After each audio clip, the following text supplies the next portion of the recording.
Olá, tudo bem? Bom, hoje vamos conversar um pouquinho sobre eletrocardiograma, a interpretação desse exame de uma forma um pouco mais simples para ajudar na vida aí do anestesista e de alguns intensivistas que porventura também queiram se aprofundar um pouquinho mais e facilitar o dia a dia de vocês.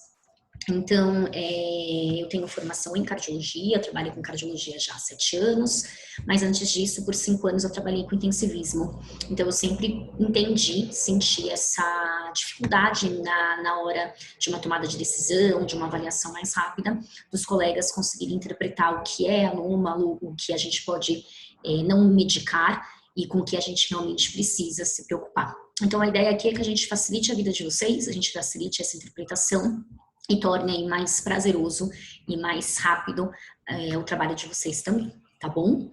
Então, o que a gente precisa entender? Primeiro de tudo, um pulso elétrico, ele é gerado por células do marcapasso do nosso sinusal, lá no átrio direito, e ele vai se propagar pelos átrios, vai se propagar pelo nó atrioventricular e pelos ventrículos, passando pelos feixes de cardiomiócitos especializados, que vão disparar, então, uma contração muscular. Então, todo esse caminho especializado de tecido de condução com uma contração muscular posterior a esse estímulo é o que a gente chama de acoplamento eletromecânico. Então, há um caminho pré-determinado para o estímulo sinusal ele propagar pelo coração para que a gente não tenha formação de arritmias. Qualquer impulso que é gerado fora desse nó sinusal ou que ele é propagado fora desse tecido de condução, ele tem o potencial de formar tipos diferentes de arritmias que a gente vai ver um pouquinho mais para frente, tá? Então, aqui, de uma forma mais simples, o que a gente forma, como é formado esse tecido de condução? Então, aqui no átrio direito, a gente tem o nó sinusal, que é onde todo o estímulo normal, todo o estímulo fisiológico elétrico do coração é formado nessa região e se propaga de forma concomitante para o átrio direito e para o átrio esquerdo. Ele, então, vem nesse nó atrioventricular, que é da separação dos átrios para os ventrículos, onde tem aquele retardo de milissegundos da propagação do estímulo elétrico. Ele é transportado, então, pelo feixe de His, passando pelo ramo esquerdo e pelo ramo direito do feixe de His, para fazer a propagação para os ventrículos esquerdo e direito, ok? E para dentro dos ventrículos, ele é, então, transportado pelas fibras de Purkinje. Aqui eu trouxe um esquema de um videozinho para tentar exemplificar tanto a condução elétrica quanto a sua formação de uma contração muscular. Então, o ritmo, né, o estímulo iniciado aqui no nó sinusal, ele é então propagado para os dois átrios, átrio direito e átrio esquerdo, e a gente tem então a contração desses átrios. Com a contração dos átrios, a gente tem a abertura das válvulas tricúspide mitral e o sangue passa então dos átrios para os ventrículos. Tá? Esse estímulo então ele é conduzido pelo feixe de His, né, e ele sobe pelas paredes livres de ventrículo esquerdo e ventrículo direito, e quando tem a contração dos ventrículos, a gente vê então a ejeção do sangue pelos ventrículos para as grandes artérias, a artéria aorta e a artéria pulmonar, ok? Um eletrocardiograma, então, ele vai demonstrar de uma forma elétrica, né, num traçado, esse estímulo elétrico que a gente viu nesse videozinho anterior. Então, o que a gente tem aqui? Uma onda P, um complexo QRS e uma onda T, com os seus intervalos PR e intervalo QT. Hoje em dia, intervalo PR também é chamado de intervalo PQ, depende do livro, da literatura que vocês vão ver. O que significa cada um desses segmentos e dessas ondas? Então, na onda P, ela determina, então, a estimulação atrial, para que a gente tenha despolarização atrial com uma consequente contração das câmaras atriais. O complexo QRS, ele demonstra uma despolarização ventricular, para ter uma consequente contração desses ventrículos. E a onda T, ela representa a repolarização ventricular. Lembrar que essa despolarização, ela nada mais é do que diversas trocas de eletrólitos, né? Então, influxo e efluxo de sódio, de cálcio, de potássio, de magnésio, e a gente precisa, depois de uma normalização desses eletrólitos, tanto no meio intra quanto no meio extracelular, para que a gente tenha uma fase, um potencial de repouso para que essa célula possa ser despolarizada novamente, estimulada novamente. Então, a gente precisa desse período de repolarização ventricular, que é o reajuste dessas cargas elétricas. Lembrando que a repolarização dos átrios também acontece, só que a gente não vê nenhuma deflexão no traçado do eletro de repouso, porque ela ocorre no mesmo período do complexo QRS. Como o complexo QRS, ele é um complexo mais amplo, porque ele é proveniente de uma carga, de uma massa miocárdica maior que a massa dos ventrículos, a gente acaba não enxergando a deflexão da repolarização atrial, mas a gente sabe que ela existe, tá? A gente tem, então, o intervalo também PR, que é aquele retardo de milissegundos de propagação do estímulo dos átrios para os ventrículos, ali no nó atrioventricular. E a gente tem um intervalo QT, quando acontece também a contração do ventrículo, para que depois a gente tenha a repolarização ventricular, tá? Aqui a gente tem um esquema, num passo a passo, de como acontece essas alterações elétricas com as funções mecânicas do coração. Então, lá no começo, no nó sinusal, a gente tem, então, uma despolarização atrial e a gente começa a ver a formação da onda P, tá? A gente tem a finalização da formação da onda P, quando esse estímulo ele propaga, então, para os dois átrios, né? Sai do nó sinusal e propaga para os dois átrios. E a gente tem a formação do intervalo PR, que é quando ocorre a contração atrial e a gente tem esse retardo, então, de milissegundos de passagem do estímulo do átrio para os ventrículos. Esse estímulo, então, ele passa do nó atrioventricular pelos feixes de His, ramo direito e ramo esquerdo, e a gente tem a formação da onda aqui. Então, às vezes, a gente pode ver uma deflexão de uma Q mais proeminente em pacientes que têm um desvio de eixo, um paciente que tem uma hipertrofia desse septal, né? E quando a gente faz o eco, a gente vê que realmente o paciente tem hipertrofia de septo interventricular, por exemplo. Esse estímulo, então, ele chega ao ápice do coração e ele começa a subir as paredes livres de ventrículo esquerdo e direito, e a gente tem, então, a formação da onda R, uma onda mais ampla de todo o traçado, exatamente pela massa miocárdica ali do ventrículo. Essa onda começa a subir mais da parte medial desse ventrículo, para a gente ter a formação, então, da onda S, tá? E quando a gente tem a contração dos ventrículos, a gente tem a formação, então, do intervalo QT, do segmento ST, tá? O segmento ST especificamente para contração ventricular. Quando a gente tem, então, a repolarização, que é a normalização das cargas elétricas positivas e negativas dentro e fora das células do tecido de condução, a gente começa a ter a formação, então, aqui da onda T, né? Até que a gente tem totalmente a formação do traçado PQRST, ok? Aí você pergunta, tá, vendo tudo isso, todas essas informações, e como que a gente interpreta, então, esse traçado eletrocardiográfico? A gente tem um passo a passo, é sempre bom, sim, a gente ter um passo a passo para a gente não se perder. Primeiro de tudo, a gente avaliar se você tem todas as ondas presentes no traçado.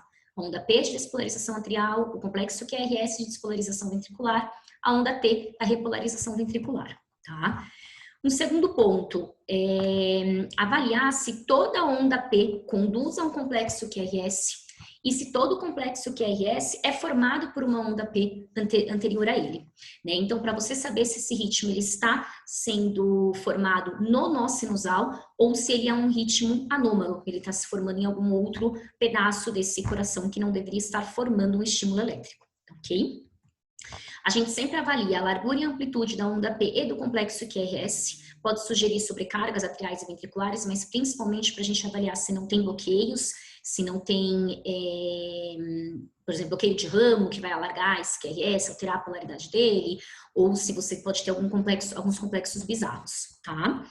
A avaliação do intervalo PR do intervalo QT, se ele está dentro do valor de normalidade para aquela espécie, do cão ou para o gato, ou se ele está aumentado, tá?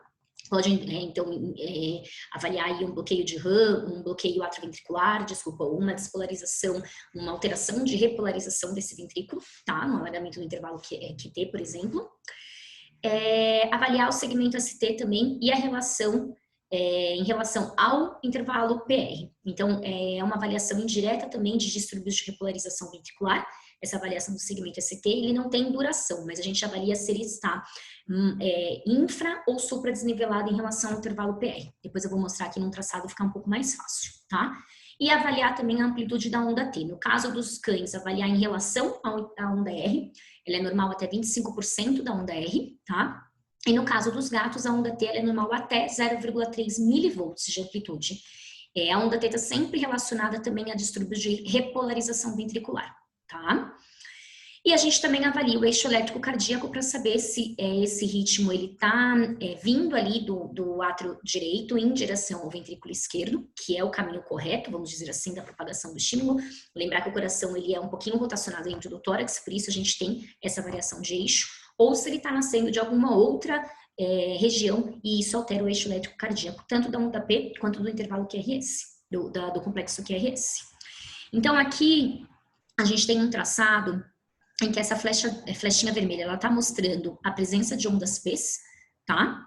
E cada onda P está conduzindo a um complexo QRS. Então, a gente observa que tem uma concordância entre ondas P's e complexos QRS, de um ritmo sinusal normal, uma frequência, uma regularidade de onda R, tá? E a gente avalia também o eixo elétrico desse coração, tá? Então, o que a gente normalmente usa como derivações principais ou primárias para a gente fazer a primeira avaliação são a derivação D1 e a derivação AVF, tá? Então, a derivação D1 aqui em cima a gente vê uma onda P e um complexo QRS positivos, tá? E a AVF aqui embaixo a gente vê uma onda P e um complexo QRS.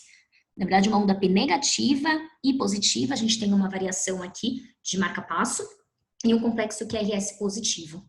Então, se a gente tem uma onda na derivação D1, um QRS positivo, ele puxa o eixo elétrico para zero, que é para o fragmento positivo desse eixo elétrico, tá? Assim como a VF positiva, ele puxa para baixo em direção aos pés, que a gente fala, né?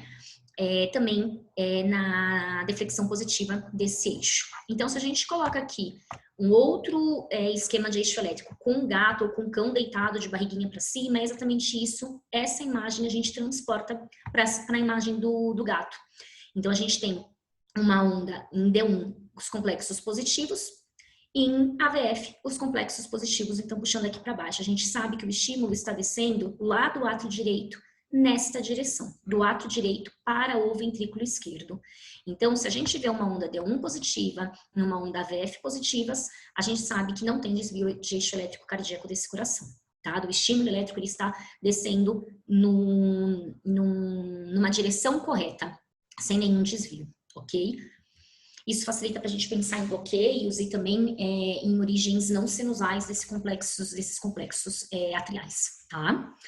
Então, quando a gente fala aqui de avaliação de duração e amplitude da onda P, então duração em milissegundos, amplitude em milivolts, tá? A mesma coisa para duração e amplitude do QRS, lembrando que há variação entre espécies e por portes de paciente. Então, por exemplo, num cão, é normal a gente ter uma onda P até 0,04 segundos. Em cães de grande porte, às vezes a gente pode avaliar em alguns trabalhos uma duração de 0,05 segundos ou 0,5 milissegundos, que é normal, né? Com uma amplitude de até 0,4 milivolts. Em gatos, normal até 0,04 segundos de duração. Mais do que isso, a gente já considera um alargamento dessa onda P e a gente pode sugerir uma dilatação atrial, por exemplo, tá? A mesma coisa em relação ao complexo QRS. Cães de grande porte, a gente considera normal uma duração de QRS de 0,07 segundos. Então, já num cão de pequeno porte, por exemplo, um Yorkshire com uma massa miocárdica muito pequena, em que você tem um paciente, por exemplo, de 1 kg, 1,5 kg, uma duração de 0,07 segundos, a gente já considera que tem um alagamento desse coração. Já imagina um São Bernardo, um dog alemão com 80, 90 quilos, a massa miocárdica é muito maior. Então, é esperado dentro da normalidade que dure um pouco mais a despolarização dentro dessa massa, tá? O intervalo PR ou intervalo PQ, né, a duração de retardo do estímulo vindo do átrio, lá do nó sinusal, até o nó atrioventricular, para que ele passe, então, para que ele propague para os ventrículos.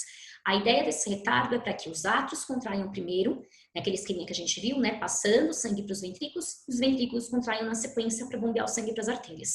Se átrios e ventrículos contraírem juntos, o sangue não sai do coração. Por isso a gente tem esse retardo de estimulação, que é o intervalo PR, tá? Para cães, ele é normal até 0,13 segundos ou 13 milissegundos, e para gatos, 0,09 segundos ou 9 milissegundos, tá? A avaliação, então, do segmento ST. Lembra que eu comentei? O segmento ST, ele não tem duração. A gente avalia o nivelamento dele em relação ao nivelamento da onda do intervalo PR ou PQ. Se ele estiver na mesma linha do intervalo PR, a gente considera normal. Ele pode estar infradesnivelado, ou seja, abaixo do intervalo PR em até 0,2 milivolts, tá?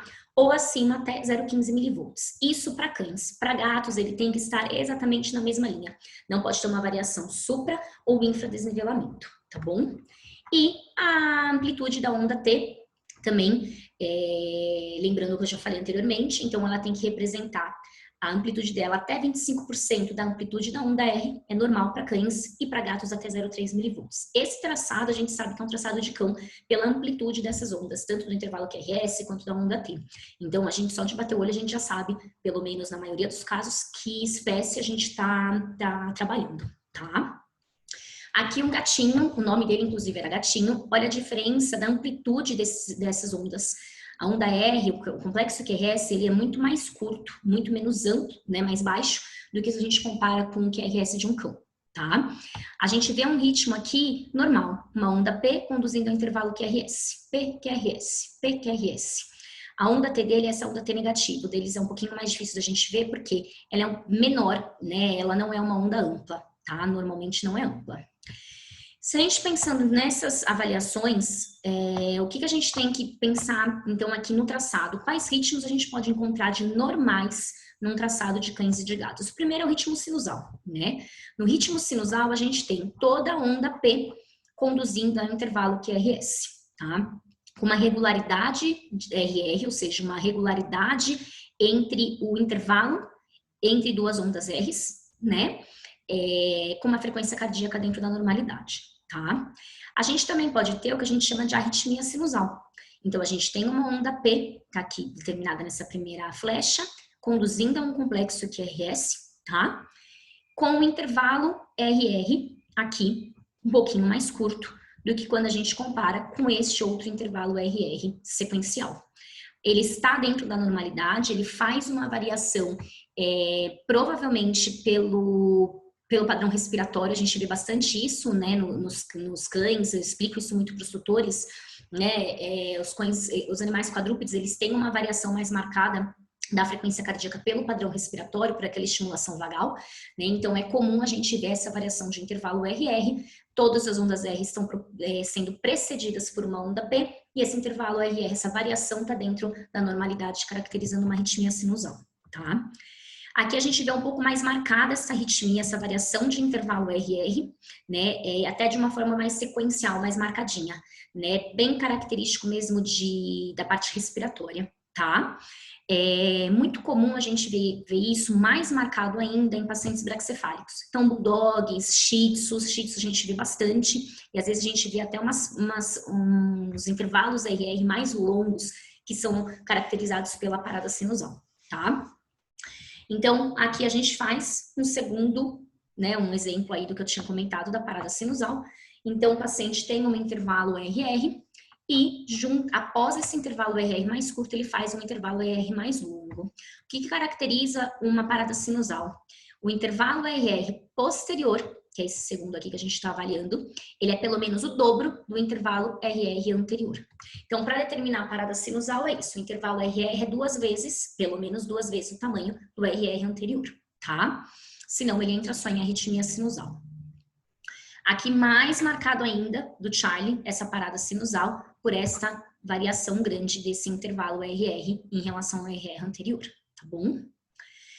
Um segundo ritmo, um terceiro ritmo que a gente considera um ritmo sinusal, ele nasce lá no nó sinusal, no átrio direito, é a bradicardia sinusal. Então, o que a gente observa aqui? A gente tem toda a onda P conduzindo a um intervalo QRS, só que numa frequência de disparo mais baixa, tá? É considerado bradicardia sinusal em cães com uma frequência cardíaca menor do que 60 batimentos por minuto e em gato uma frequência cardíaca menor do que 140 batimentos por minuto, tá? Nesse paciente aqui eu trouxe de exemplo, tem uma variação de frequência cardíaca, é uma arritmia sinusal sim, tá? Só que a gente vê pausas, paradas sinusais importantes, com uma frequência cardíaca mínima de 39, uma frequência cardíaca máxima de 100 batimentos por minuto. Apesar de ser uma arritmia sinusal, porque a gente também classifica como uma bradicardia sinusal, é um Yorkshire, o que a gente espera? Que cães pequenos tenham uma frequência cardíaca de disparo maior. Então, ainda mais porque eles normalmente são mais estressados quando a gente está avaliando. Então, dentro da arritmia sinusal, esse cão ainda faz uma bradisinusal, uma bradicardia sinusal.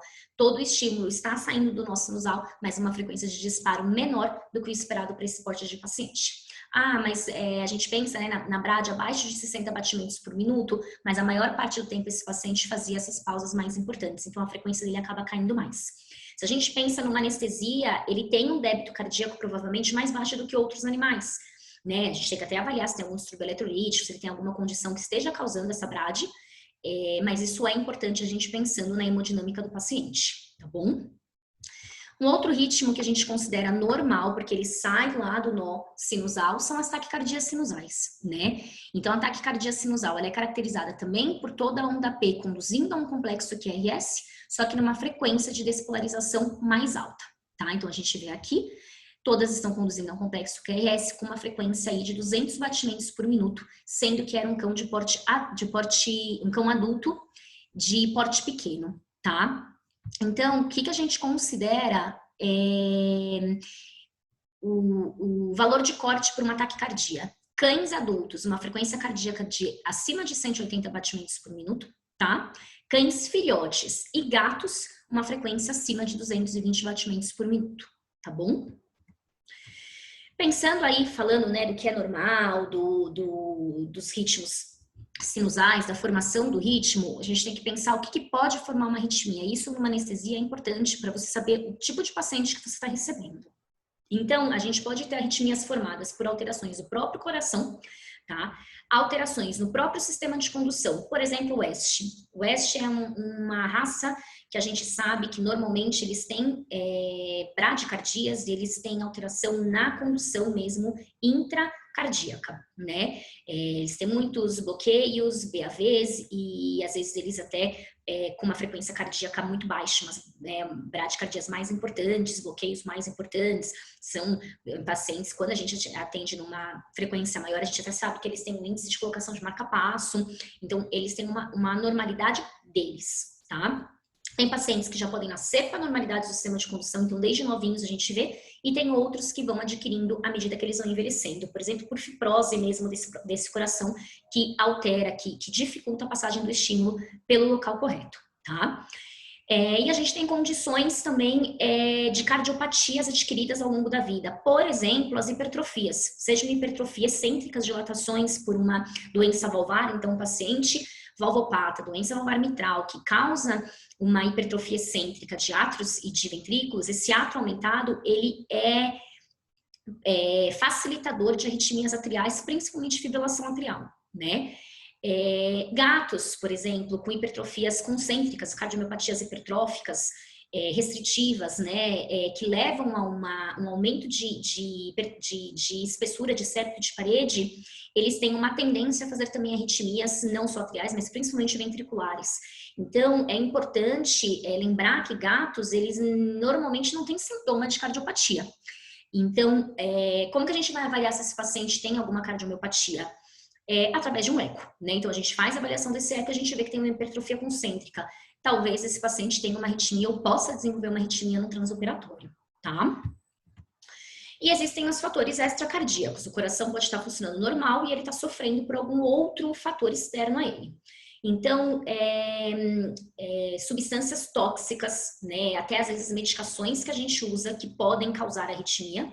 Por exemplo, um paciente que usa um antiarrítmico, a gente sabe que o antiarrítmico tem um efeito pró-arrítmico, ele pode causar um outro tipo de arritmia nesse paciente.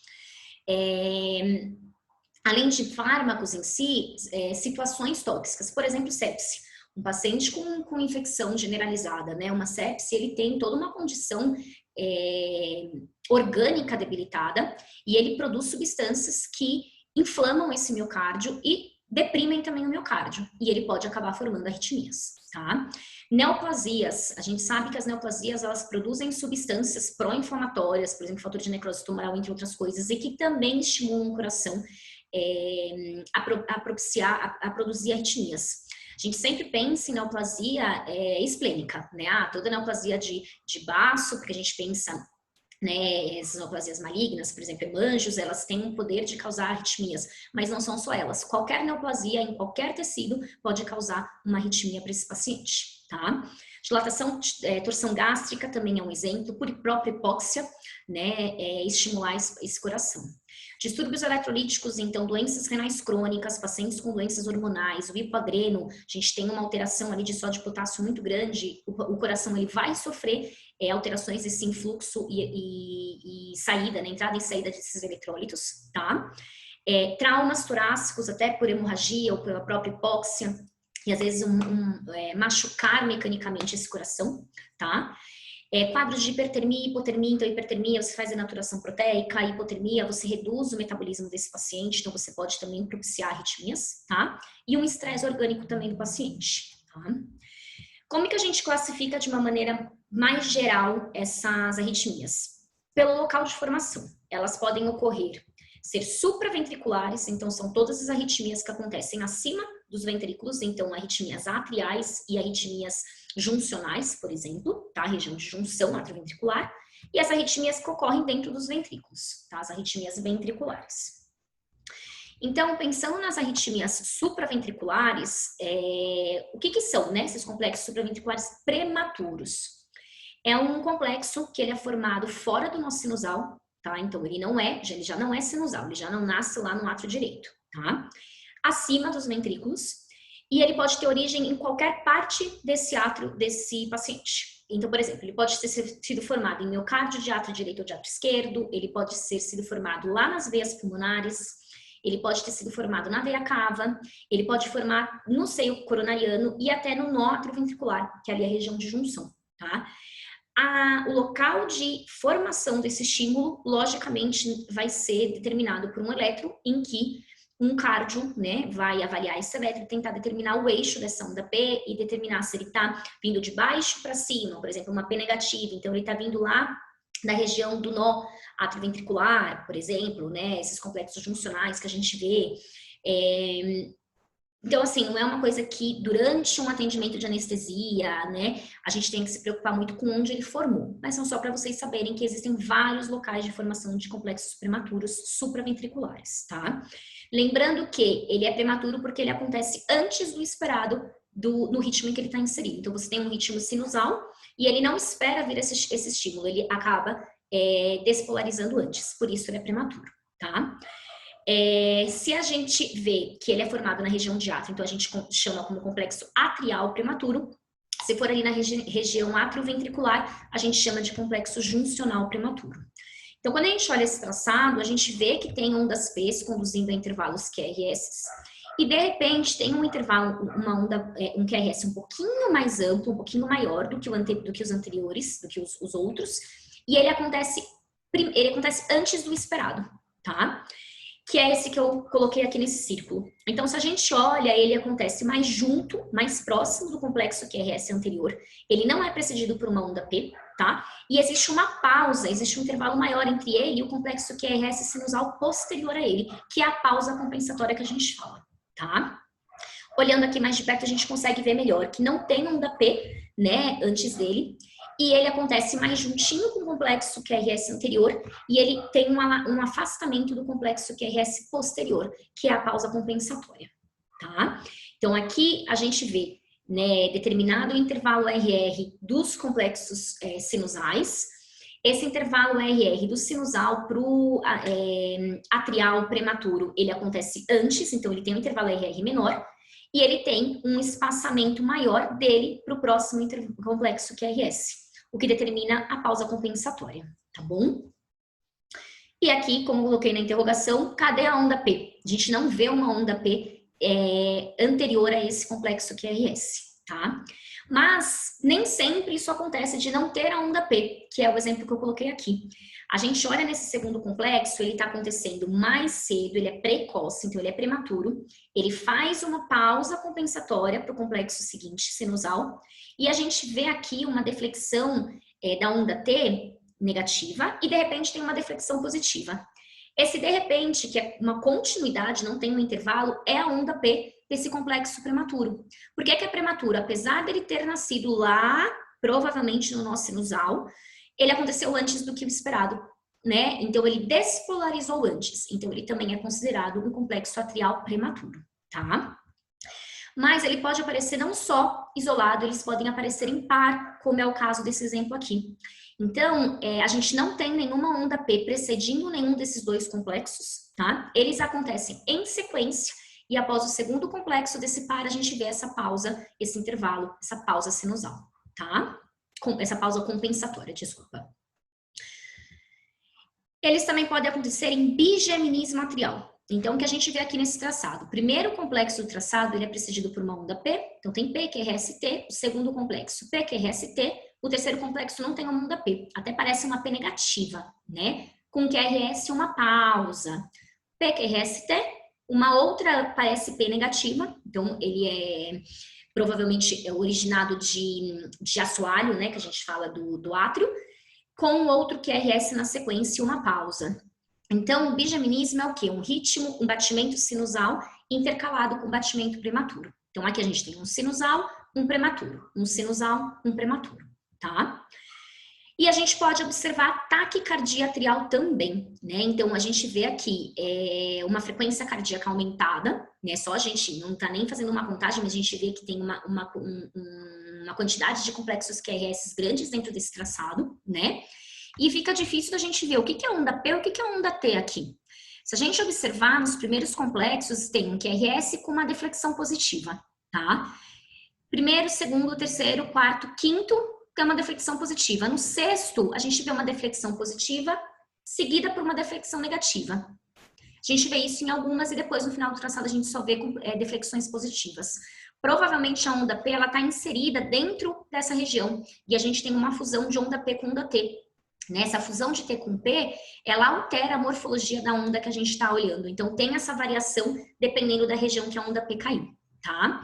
Lembrando que taquicardia atrial, ela é considerada com frequências cardíacas acima de 210 batimentos por minuto, tá? Então, nesse exemplo do Fabrício, ele tinha uma frequência de 260, tá?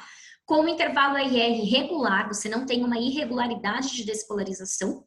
E a gente tem ondas pelinhas, né? Então, quando a gente fala em pelinha, por exemplo, no traçado anterior eu dei o exemplo com uma onda P negativa, ela é uma onda pelinha. Pelinha, ela não é sinusal. Então, aqui a gente também tem uma onda que não é sinusal, porque não dispara numa frequência tão alta, tá? Só que a gente não consegue necessariamente determiná-la aqui bem no traçado, tá bom?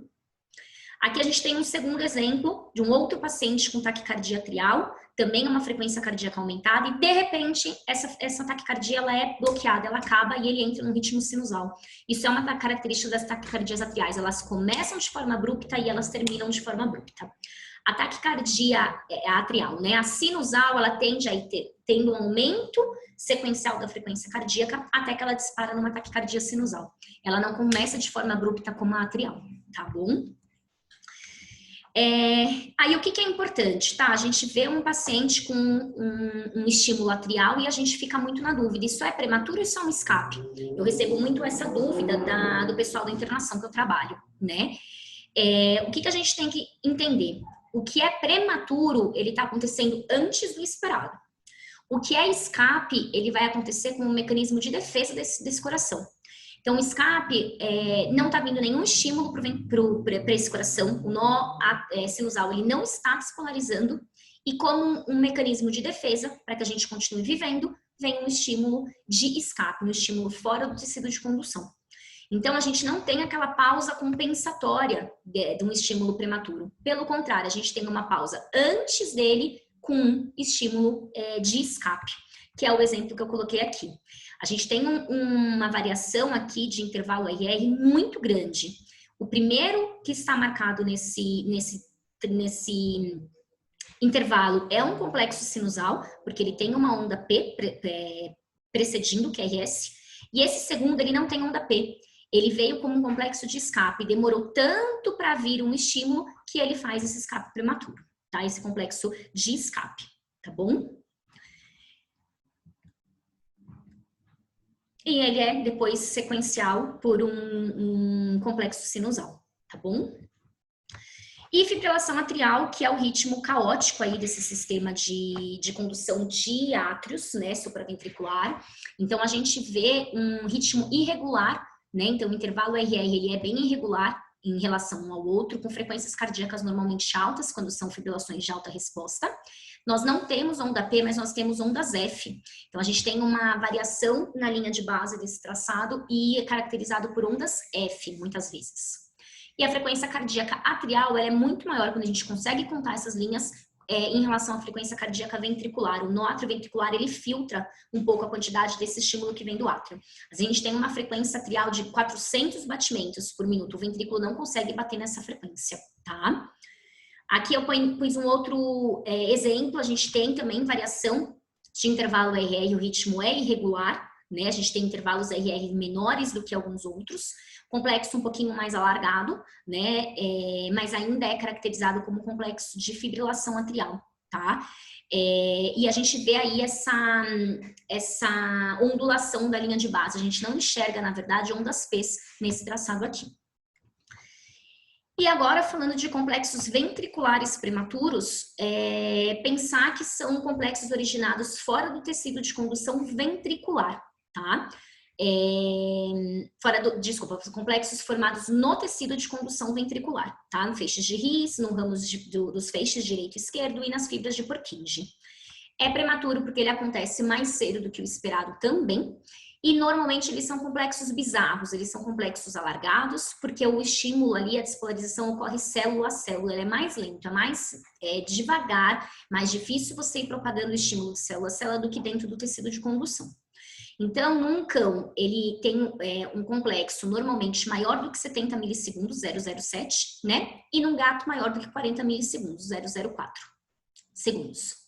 Se ele for originado em ventrículo direito, ele é largo e positivo na derivação D2, então ele tem uma que a gente fala de morfologia de bloqueio de ramo esquerdo, positivo e largo. E se ele for originado em ventrículo esquerdo, ele é largo, mas ele é negativo na derivação D2, tá? E a onda T, ela é sempre inversa à polaridade do QRS. Então, se eu tenho um complexo ventricular prematuro positivo, a onda T é negativa. Se eu tenho um complexo ventricular prematuro negativo, a onda T, então ela é positiva, tá? É sempre inversa à polaridade do QRS. Então, aqui eu dou um exemplo de um complexo ventricular prematuro isolado. A gente tem aqui os complexos QRS positivos e, de repente, a gente tem um complexo QRS negativo, alargado, a onda T inversamente, a inversa polaridade da onda do complexo QRS. Isso é um complexo ventricular prematuro isolado. Prematuro porque o intervalo ele está mais próximo do QRS anterior, tá? Então ele está acontecendo antes do esperado e ele faz também uma pausa compensatória ao complexo QRS posterior a ele, tá? Este segundo exemplo aqui também de um complexo ventricular prematuro, mas a gente observa que a morfologia está diferente do primeiro. São pacientes diferentes, sim, mas ambos são originados de ventrículo esquerdo, deflexão negativa, só que um é mais largo e o outro mais estreito. Ambos têm essa proximidade ao complexo anterior e essa pausa compensatória ao complexo posterior sinusal. E neste terceiro aqui, trazendo um complexo ventricular prematuro de lado direito, de ventrículo direito. Então, ele é alargado, mas ele é positivo na derivação D2, tá? Também mantém essa proximidade com o QRS anterior, tá? Aqui é um exemplo de apresentação do VPC, do complexo ventricular prematuro em par, então ele acontece em sequência de 2, né? Sendo que, se a gente observar os dois, eles têm, apesar de serem os dois negativos, eles têm uma morfologia um pouco diferente, que é o que a gente determina de polimorfismo ventricular. Lembrar que complexos polimórficos, eles demonstram que o estímulo está vindo de diferentes regiões desse ventrículo esquerdo, tem um maior grau de malignidade para esse paciente do que os que nascem sempre numa mesma região, no mesmo ponto, tá? Aqui um outro exemplo de um paciente com VPCs impares, né? Esses dois primeiros aqui que eu terminei com círculo, ele tem outras alterações depois, faz isolado, faz em trio, mas esse mais importante agora é terminando esse primeiro exemplo como um complexo ventricular prematuro impar, tá? Este segundo também impar, com morfologia também de ventrículo esquerdo, tá? Então acontece um sinusal e na sequência acontecem dois ventriculares prematuros. Esse, você batendo o olho, ele não parece polimórfico se a gente olha na derivação D2, mas a gente não pode olhar só D2. Olha na derivação D1. É um complexo largo, o primeiro amplo, um complexo mais curto, o segundo. Se a gente olha aqui na AVL, da derivação esquerda, são positivos, ok, né? Mas a gente tem um primeiro complexo mais baixo e um segundo complexo mais amplo. E nas pré-cordiais a gente vê também bastante essa diferenciação, V2, V4 e V10, né? Que é a CV6LL, CV6LU, e a V10 não, a V10 está igual, mas CV6LL e CV6LU a gente vê que tem, inclusive, na V2, a polaridade é diferente, um é negativo e o outro é positivo, isso já determina como complexo polimórfico. Ele nasceu em algum, pode até ser pontos bem próximos, mas não é na mesma região, porque senão ele tinha que ser igualzinho, e na mesma derivação não poderia ter variação desse complexo, tá bom? Em trio, então vai aumentando a gravidade desses complexos ventriculares, dessas arritmias ventriculares. Então, isolado é menos grave do que impar, que é menos grave do que em trio. Em trio significa que depois de um complexo sinusal, vieram 3 complexos ventriculares prematuros na sequência, tá? Bizarros, né? Morfologia de ventrículo esquerdo, tá? Monomórficos em todas as derivações. Pensando em gravidade também, do mesmo jeito que a gente tem bigeminismo atrial, que era o quê? Um complexo sinusal intercalado com um complexo atrial prematuro, a gente também tem isso na arritmia ventricular. Complexo sinusal intercalado com complexo ventricular prematuro. Então, aqui na flechinha, um sinusal, um VPC. Um sinusal, um VPC. E a gente vê essa pausa compensatória após os VPCs, tá? Aqui a gente vê uma frequência maior de manutenção desse bigeminismo ventricular e, logicamente, pensando na hemodinâmica desse paciente, ela é muito mais prejudicada do que o paciente anterior, né? Então, isso pode ser sustentado ou não sustentado, também demonstrando uma pior malignidade para esse animal, tá? Então, aqui a gente tem nas setinhas os complexos sinusais e na seta de baixo os complexos ventriculares, tá? A gente também pode ter o trigeminismo ventricular. Então, o bigeminismo é um sinusal, um VPC. O trigeminismo, a gente sempre vai estar avaliando 3 complexos num bloquinho.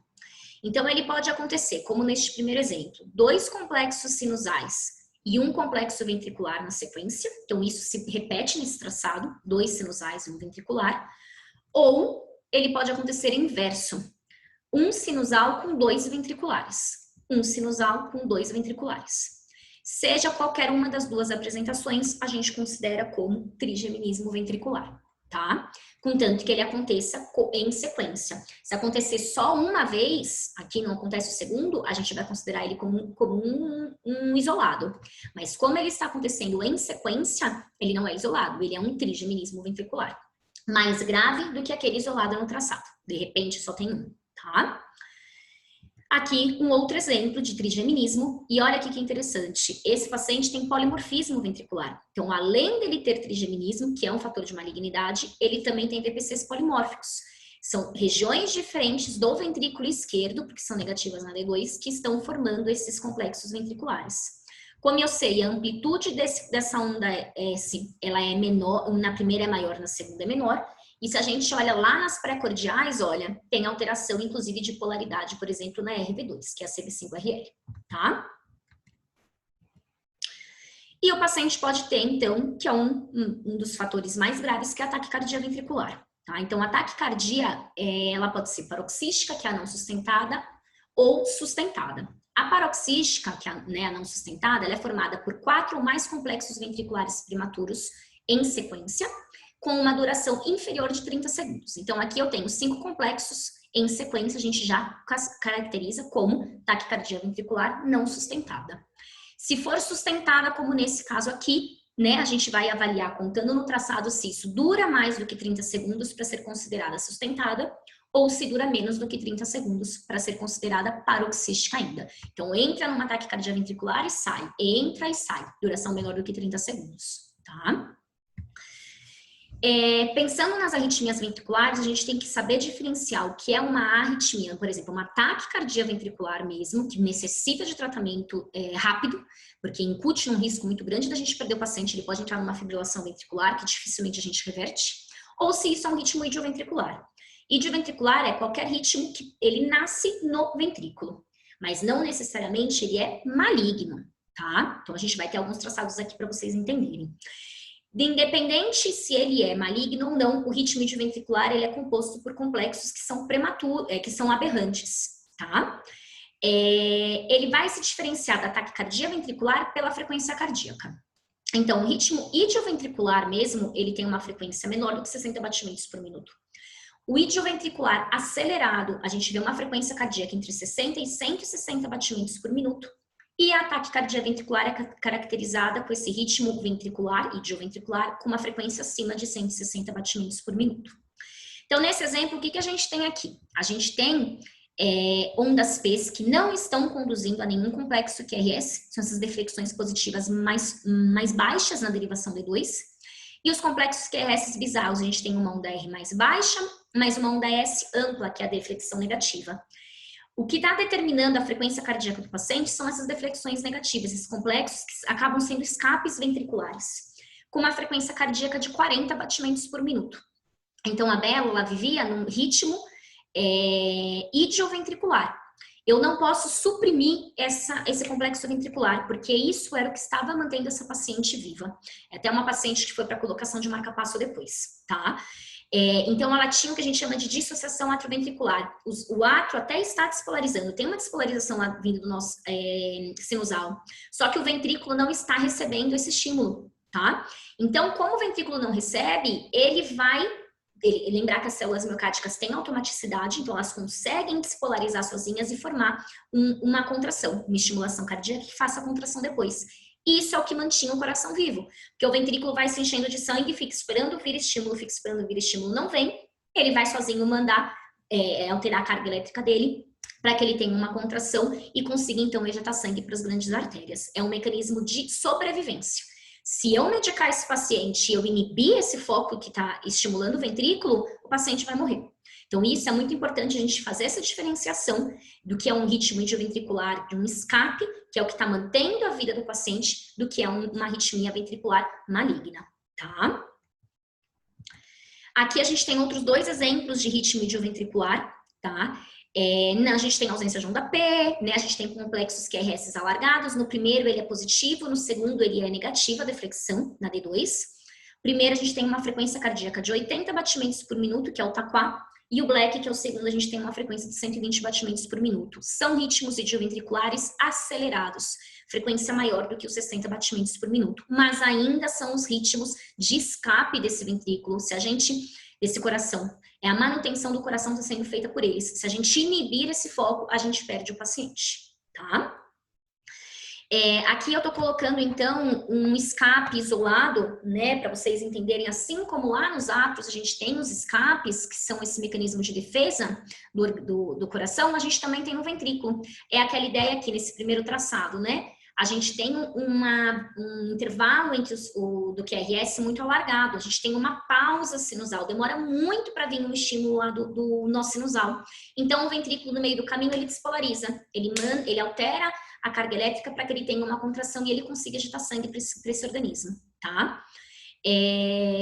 Já aconteceu, assim, um exemplo, um paciente meu que foi para o Holter, ele fazia 18 segundos de pausa entre os estímulos sinusais. Se não viesse algum escape nesse meio do caminho, o paciente pode ter uma síncope e ir a óbito por hipóxia. Então, é um mecanismo de defesa, tá? Neste segundo, a frequência cardíaca, olha como ela é baixa, 20 batimentos por minuto.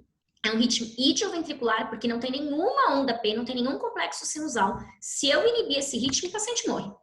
Tá? Então, pelo contrário, ele está mantendo como a vida dele está sendo mantida por escape ventricular, baixo débito cardíaco, a condição climodinâmica desse paciente a gente sabe que é muito prejudicada, ele precisa de um marca-passo. Até ele conseguir para o marca-passo, ele está se mantendo nesse ritmo aí, que é um ritmo idioventricular. Tá? Então, são alargados os complexos, podem ser negativos provenientes de ventrículo esquerdo no primeiro caso, positivos provenientes de ventrículo direito no segundo caso, mas eles são escapes, eles não são prematuros, ok? Aqui uma fotinho só tentando comparar um com o outro. Então, nesse primeiro, a gente tem PQRS, a gente vê bonitinho, um ritmo com uma frequência cardíaca boa de disparo, um intervalo RR irregular, e no meio do caminho a gente tem um complexo largo, um complexo bizarro, né? É interpolado, ele não faz uma pausa depois, mas a gente sabe que ele é precoce, ele não precisava acontecer aqui, eu não tinha uma falta de oxigênio, né? Uma redução de frequência cardíaca aqui importante, então ele está acontecendo antes, ele é prematuro. Nesse segundo, o que a gente vê? A gente tem dois complexos sinusais, de repente a gente tem uma pausa, demora muito para vir um estímulo. Até tem um ondinha P aqui, só que demorou tanto para vir que o ventrículo ele já despolarizou antes, ele não esperou mais vir esse estímulo atrial e ele despolarizou. Por isso a gente vê um complexo aqui alargado esse terceiro complexo do segundo traçado. Aí ele é um escape. Então, o que é importante a gente lembrar? O escape vai vir depois de uma pausa. Demorou muito para vir algum estímulo, vai ter um escape. Então, despolariza esse ventrículo para que ele bombeie sangue. O prematuro, ele nem espera, ele não espera vir o estímulo. O estímulo pode estar vindo direitinho, ali no meio do caminho ele decide que ele quer contrair sozinho. Então, ele é prematuro, ele é precoce, ele acontece antes da hora, tá? Aí, quando a gente olha no monitor, então, pensando em tudo que a gente já falou até agora, aqui a gente tem o quê? Um ritmo sinusal. A gente vê onda P conduzindo a intervalo QRST, tá? Toda onda P conduz a um QRS, todo QRS é precedido por uma onda P, uma frequência cardíaca aí. Dá até pra gente considerar confiável essa frequência do monitor, porque a gente vê um ritmo de regularidade. Faz uma variação um pouquinho de intervalo RR, provavelmente uma arritmia sinusal, mas é um ritmo normal, tá? Nada que impute em a gente precisar fazer algum manejo desse paciente, tá bom? Neste segundo, o que a gente vê? Uma frequência cardíaca boa também, não daria trazendo nenhum prejuízo para a hemodinâmica desse paciente, se a gente pensar na frequência cardíaca em si, só que a gente vê variação de morfologia desse QRS. Então, esse paciente ele tem um distúrbio de condução intraventricular, algum bloqueio. Nesse primeiro momento, a gente vê onda P conduzindo a QRST, esses complexos mais estreitinhos e um pouquinho mais compridos nessa derivação D2. Só que, de repente, muda a morfologia dele, a gente vê mudando a morfologia nas derivações D1 e D3 também, e a gente perde a onda P aqui. A gente encontra ela quase grudada na onda T anterior. Então, ele tem no meio do caminho algum distúrbio intracardíaco que faz alguma alteração, um bloqueio, alguma coisa assim. Como não está mudando, a frequência cardíaca está se mantendo, não necessariamente a gente tem que fazer algum manejo durante a anestesia.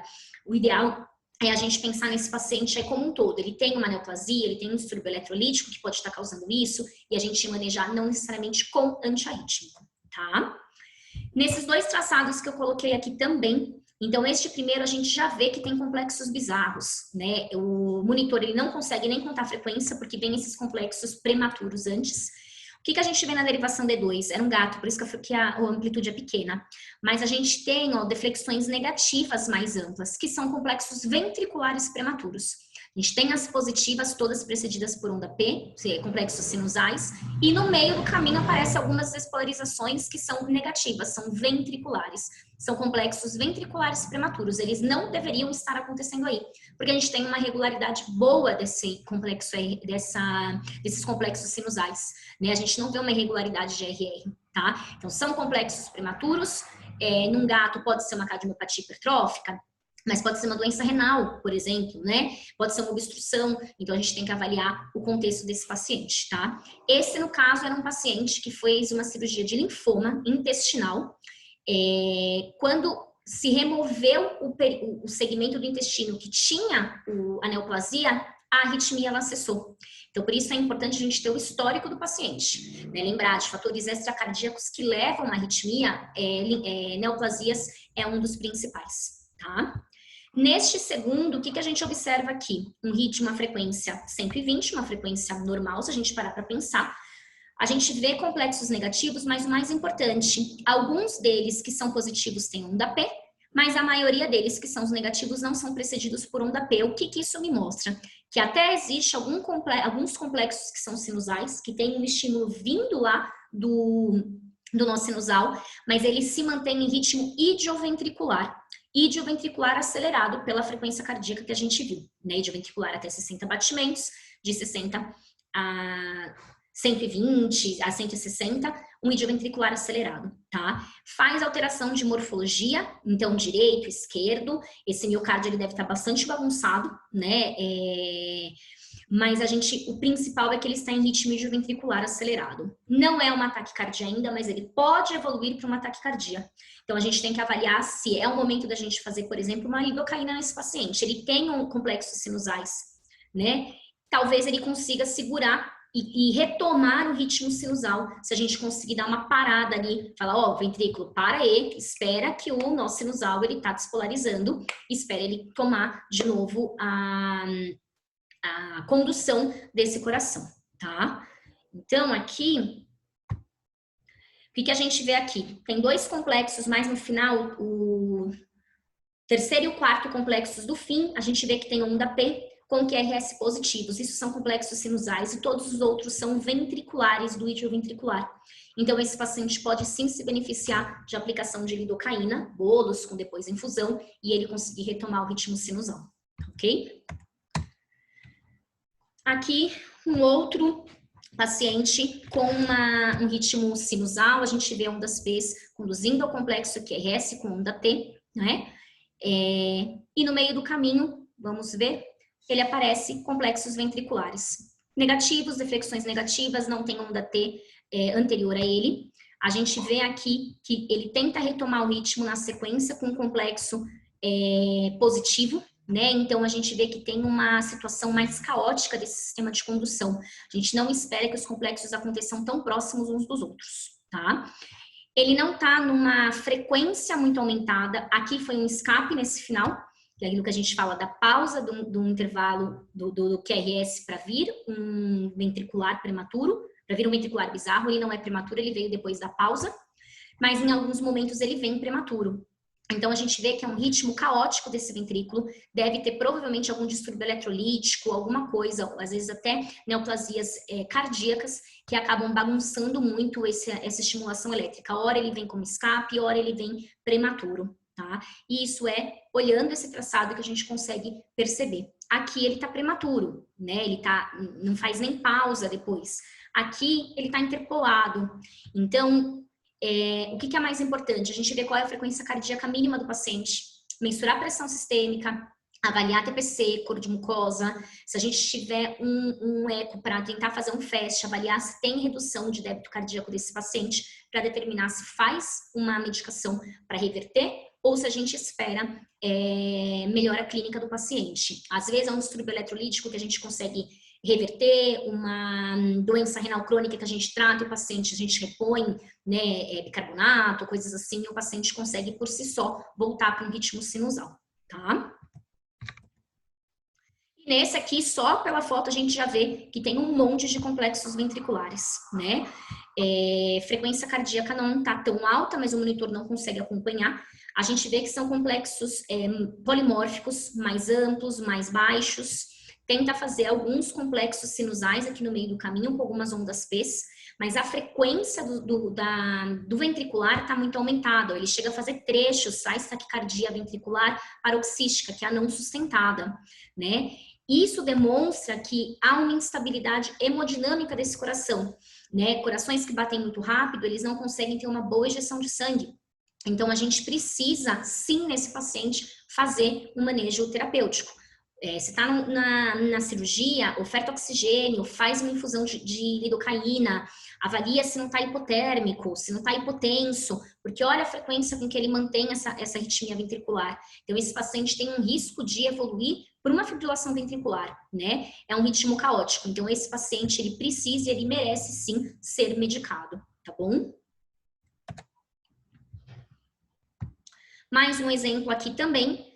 A gente vê complexos positivos, mas a gente não pode se enganar. Por quê? Primeiro complexo, a gente vê uma onda P, a gente não vê a onda P porque ele está cortado. Segundo, a gente vê uma onda P com QRS, a gente vê uma onda P com QRS menor e a gente vê QRS amplos, positivos e largos. Esses complexos, eles já são prematuros de ventrículo direito. Então, não é que o paciente está em ritmo sinusal, ele está em ritmo ventricular intercalando com sinusal. Polimórfico, porque tem positivo, deflexão positiva vindo de ventrículo direito, deflexão negativa vindo de ventrículo esquerdo, ele está mantendo em taquicardia ventricular paroxística, não sustentada. Em alguns momentos o nosso sinusal tenta retomar o ritmo, mas ele não consegue manter. Então a gente vê algumas ondas, alguns complexos QRS precedidos por onda P, mas a maior parte deles são complexos ventriculares. Então isso é importante a gente pensar, porque nem sempre vai ser aquele bizarro, negativo, super alargado, às vezes ele confunde sendo positivo. E a gente tem que ficar de olho se tem uma onda P ali ou não, porque muda totalmente a conduta desse paciente. Esse paciente também precisa ser medicado, isso era um transcirúrgico, transoperatório, de neoplasia. Às vezes só de remover a neoplasia você já tem uma melhora clínica do paciente, mas dependendo se de até alteração hemodinâmica dos seus parâmetros durante a anestesia, fazer uma lidocaína para tentar segurar, tá? Essa paciente estava internada com tumor no coração, Golden, né? Fui chamada para fazer a avaliação cardíaca, e o que a gente vê aqui? Uma frequência cardíaca não muito alta, então ficou um pouquinho longe o vídeo, mas dá para a gente ver. São complexos bizarros, né? Não são complexos sinusais, eles não são precedidos por onda P. Só que ela tem um ritmo idioventricular, porque está originando do ventrículo, acelerado, porque a frequência não passou de 160 batimentos por minuto. Essa paciente, a gente tentou a infusão de lidocaína, mas ela não respondeu, infelizmente, porque a causa de base era o tumor do coração. Então, por mais que eu tentasse manejar o estímulo mecânico da própria existência do tumor, mais as substâncias pró-inflamatórias que o tumor produz acabam alterando toda a condução, toda a capacidade aí de carga elétrica e a sensibilidade desses cardiomiócitos, tá? Então, nem sempre a gente vai ter uma reversão, tudo depende também da causa de base que a gente tem, tá? E saindo um pouquinho das taquicardias, a gente vai para as outras arritmias que a gente tem, que são mais simples da gente avaliar, que são os bloqueios atrioventriculares, né? Então, você tem um bloqueio na condução desse estímulo elétrico dos átrios para os ventrículos, e ele é dividido em 3 grupos, né? Bloqueio atrioventricular de primeiro grau, em que você tem um retardo na condução. Então, todo o estímulo do nosso sinusal, ele é propagado para o ventrículo, mas ele demora um pouco mais para se fazer essa propagação, tá? Um bloqueio atrioventricular de segundo grau. Alguns estímulos sinusais do sinusal, eles não passam para o ventrículo, então eles são parados, são bloqueados no nó atrioventricular. E o BAV de terceiro grau ou total, em que você tem total dissociação atrioventricular. Nenhum impulso atrial é propagado para o ventrículo, tá? Então aqui um exemplo de BAV de primeiro. Lembrar que o intervalo PR, eu falei lá no comecinho, é normal em cães até 0,13 segundos, né? E até 0,09 segundos para gatos. Aqui a gente tem um intervalo PR de 0,15 segundos, então demora um pouco mais para passar, aquela lentificação da passagem do estímulo do átrio para o ventrículo, para os átrios contraírem primeiro do que os ventrículos, demora, né? Retarda um pouco mais, só que todos os estímulos atriais eles são propagados, todas as ondas P estão passando para o ventrículo, estão conduzindo a um QRS. O BAV de segundo grau é que em alguns momentos algumas ondas P não conduzem a um QRS, tem um bloqueio ali no átrio ventricular. A gente tem um BAV de segundo grau, MOBITS tipo 1 e tipo 2. Forma mais simples de explicar é que no tipo 1, ele fala que ele avisa. Então, vai tendo um aumento progressivo do intervalo PR até que uma onda P é bloqueada. No MOBITS tipo 2, ele não avisa. O intervalo PR ele é constante, de repente a gente tem um bloqueio de uma onda P, tá? Então, aqui eu tenho um exemplo de um paciente com BAV de segundo grau. Pus mais amplo para a gente enxergar melhor. A gente tem um intervalo PR de 0,14, um segundo intervalo PR de 0,15 segundos. Está aumentando o intervalo, uma onda P que não propagou, ela foi bloqueada. A próxima onda P, ela conduz a um estímulo QRS, e aí a gente tem então um BAV de segundo grau, um MOBITS tipo 1. Nesse exemplo eu tenho uma onda P, uma segunda onda P. O que acontece na primeira? Não tem nenhum complexo QRS. Então a gente tem um BAV de segundo grau do tipo 2:1, tá? Por que do tipo 2:1 é importante a gente fazer essa variação? Porque você pode ter mais do que uma onda P bloqueada até ter uma onda P que propaga, como no exemplo desse traçado. A gente tem uma onda P intercalada na onda T anterior, uma segunda onda P, uma terceira onda P, somente a quarta onda P desse traçado consegue conduzir a um complexo QRS. Então, o nosso sinusal despolarizou 1, 2, 3 vezes, não passou pelo nó atrioventricular, a quarta despolarização ele consegue passar para o átrio ventricular.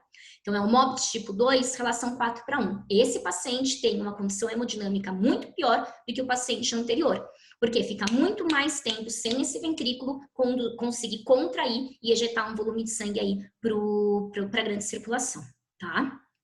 E o BAV de terceiro grau é aquela dissociação atrioventricular que o ventrículo ele está funcionando como um escape, nenhum estímulo advindo do átrio está passando para esse ventrículo. Então, olha aqui quantas ondas P a gente tem nesse traçado, sem que nenhuma delas propague algum estímulo ventricular. Todos os estímulos ventriculares que a gente vê, que são esses complexos mais amplos, eles são escapes ventriculares. A gente não pode bloquear esses escapes, tá? Se a gente bloquear a ativação ventricular, o paciente vai a óbito. Tá? Aqui é um outro exemplo, diversas ondas P que não conduzem a nenhum QRS, e o QRS que a gente vê aqui também é de escape ventricular. Esse é um exemplo de um colega em que a gente vê diversas ondas P que nenhuma bloqueia, que nenhuma conduz, né, a nenhum estímulo ventricular. No fim, a gente tem um estímulo de escape ventricular, e esse paciente tem um BAV total, em que ele precisa urgentemente de colocação de marca-passo. Tá? Porque o débito cardíaco desse paciente é muito baixo, ele tem um risco iminente de óbito, né, num desmaio, numa pausa importante dessa, além de lesão em diversos tecidos. Por último, eu tenho aqui num vídeo para vocês verem um BAV total, uma frequência cardíaca, olha, muito baixa, 38 batimentos por minuto, o monitor está pegando.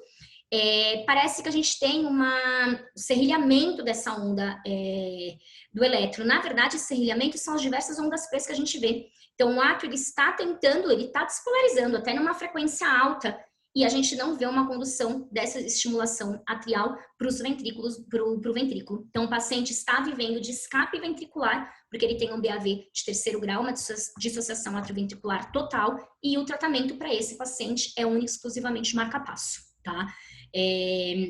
Um BAV de primeiro a gente normalmente não trata, né? Um BAV de segundo, às vezes vocês vão pedir um Holter, quando vocês pegam esse traçado, não faz um Holter para ver quantas vezes ele faz um BAV de segundo, né? Qual é a gravidade dentro de 24 horas sem essa variação? A gente sabe de gravidade das arritmias, tanto das TAC quanto das bradicardias, mas um BAV de terceiro, não tem dúvida, esse paciente não pode ser induzido, a não ser que seja para uma cirurgia de colocação de marca-passo. Bom, espero que com essas dicas que eu dei para vocês consigam avaliar de forma mais rápida os traçados durante uma anestesia, né? Conseguir interpretar melhor os traçados que vocês recebem de pré-operatório, já pensando, uma cirurgia de neoplasia, o que pode acontecer, é um paciente que é nefropata ou ele é endocrinopata, o que ele pode ter de alteração que vai me dar complicações aí na cirurgia, tá bom? É isso, muito obrigada.